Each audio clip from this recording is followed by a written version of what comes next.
Kembali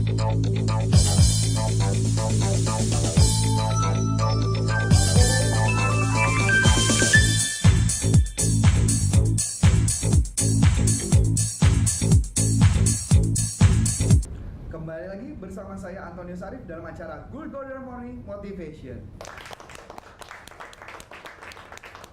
Oke, kita lanjutkan lagi ya. Tadi mengenai anak benar juga ya. Nah, Napoleon juga mengatakan ya, orang yang kurang nggak bisa sukses gitu ya, biasanya mereka juga biasanya kurang gigih. Kurang punya kegigihan, kurang punya persistensi ketika melakukannya ya. Nah, bahkan saya membaca ini ada sebuah tulisan yang menarik ya. Menurut penelitian, ada penelitian bahwa pengusaha-pengusaha sukses di Amerika Serikat itu membutuhkan waktu 3,5 kali lipat untuk gagal sebelum mereka sukses. Artinya, gagalnya bisa 3 kali sampai 4 kali baru mereka sukses. Menariknya, gagalnya mereka adalah di bidang bisnis yang sama berulang-ulang sampai akhirnya mereka baru sukses penelitiannya. Nah, ini menarik ya, bahwa banyak orang yang gagal, dia itu biasanya loncat-loncat ya, gagal satu bisnis dia loncat ke bisnis lain, gagal lagi di sini, gagal lagi di tempat lain. Sebenarnya tinggal hanya harus gigih aja untuk melakukan. Karena kegigihan itu menimbulkan wisdom. Wisdom bagaimana, Bu? Jadi gini, kalau dia melakukan ini gagal, there is another way untuk melakukan lain. Jadi kemudian kegagalan itu ya? Iya. Terus kemudian biar 3-4 kali, tapi kelima dia akhirnya mendapatkan suatu wisdom, suatu keilmuan atau suatu kecerdasan yang harusnya aku lakukan adalah ini. Jadi dia memahami apa yang membuat dia gagal ya? Benar juga ya. Kalau bisa dikatakan juga ini sini menarik ya. Termasuk Kolonel Sanders pencipta makanan KFC itu sebelum dia sukses itu dia gagal dulu sebanyak 300 kali di umur 60 tahun loh ya. Di umur 60 tahun dia gagal. Banyak orang mengatakan saya sudah tua ya, saya nggak bisa sukses, padahal si Kolonel Sanders baru sukses setelah 300 kali ya. Nah, ini yang cukup menarik ya, bahwa kegagalan ini terjadi berkali-kali dan bukan hanya satu kali. Itu juga terjadi sebenarnya dalam ketika saya menjadi seorang trainer dan sebagai seorang coach.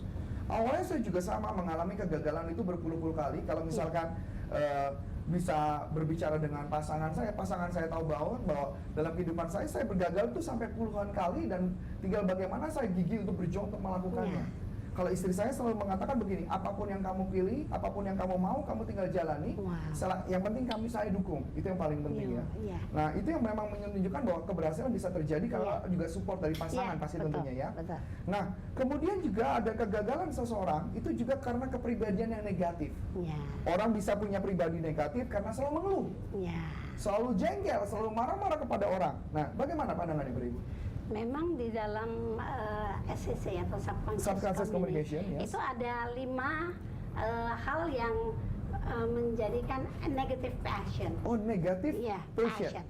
Lust, L-U-S-T itu lust itu adalah nafsu yang negatif. Nafsu, dorongan nafsu yang negatif ya. Negatif. Terus kedua yang tidak kalah pentingnya adalah anger. Kemarahan. Anger itu sangat merusak. Termasuk kemarahannya adalah emosi negatif yang tertua ya? Terus kemudian vanity, kesombongan ini. Sombongan. Rasa gini, gue udah bisa kok masih diajarin juga. Emang gue bego? Itu that is the vanity. And then yang keempat ini ada yang namanya attachment. Attachment to the glory. Bapak gue begini, gue dulu begitu. Kemelekatan masa lalu lebih kan? Nah, yang terakhir greed. Nah, serakah.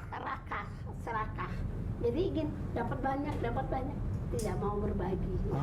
Sedangkan training mengajarkan itu adalah berbagi. Kadang-kadang kayak orang bilang gini, ngapain gue berbagi? Dia nggak memberi sesuatu ke saya, kok saya berbagi gitu.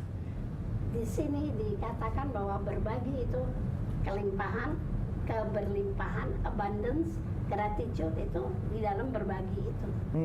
Ya benar-benar juga ya. Nah, kembali lagi, Napoleon juga mengatakan kurangnya orang bisa sukses adalah kurangnya dia bisa memutuskan untuk melakukan sesuatu. Nah, ini saya ingat banget ya, ada sahabat baik saya, Pak Risandi, dia seorang ahli parenting hipnoterapis yang juga sangat terkenal juga. Dia pernah, waktu itu saya pernah ngobrol sama dia. Bro, saya panggil dia bro gitu ya, Bro Risandi, bagaimana caranya supaya orang bisa memutuskan untuk mengambil sesuatu dengan cepat? Karena kadang-kadang kalau kita ngambil keputusan, kita takut keputusan kita salah, dan akhirnya kita nggak berhasil. Dan akibatnya kita sering menunda. Arisandi cuma mengambil perumpamannya seperti begini. Coba ambil buah apel. Kita makan buah apel. Buah apel ini terserah mau apel warna hijau, warna merah, whatever apapun. Yang penting apel. Apelnya dicuci dan kemudian kita makan. Ketika kita makan buah apel, dengan sangat cepat, kita akan ketemu bijinya. Ketemu pasti kan? Suatu saat ketemu ya. Kita makan cepat pasti ketemu biji. Tapi kalau makan buah apelnya lambat, ketemu biji juga nggak? Pasti ketemu juga. Cepat atau lambat, ketemu biji. Kalau biji itu diperumpamakan sebagai problem, mendingan kita ngomongin problemnya nanti aja. Saat ketemu bijinya. Yang penting sekarang adalah bagaimana Anda melakukan actionnya dulu. Daripada mengejar adalah ketakutannya yang dipikirkan atau problemnya dulu. Betul nggak ya? Ya. Nah, jadi dari kalimat seperti ini, saya menemukan bahwa sebenarnya kita bisa membuat proses kita menjadi lebih cepat sukses. Ya, lebih cepat sukses tanpa kita menunda-nunda, tanpa kita menjadi punya ketakutan dan takut untuk memutuskan. Betul nggak ya? Nah, kemudian ada lagi. Ada juga hal yang mengganggu suksesan adalah takut. Dia bilang ada takut karena kemiskinan, takut miskin. Ya, kalau misalkan dia mau mengambil keputusan sesuatu dia nggak berani karena takut miskin, gitu ya. Terus takut kritik, atau takut kesehatan yang buruk, atau takut kehilangan cinta, usia tua, dan bahkan kematian, betul ya?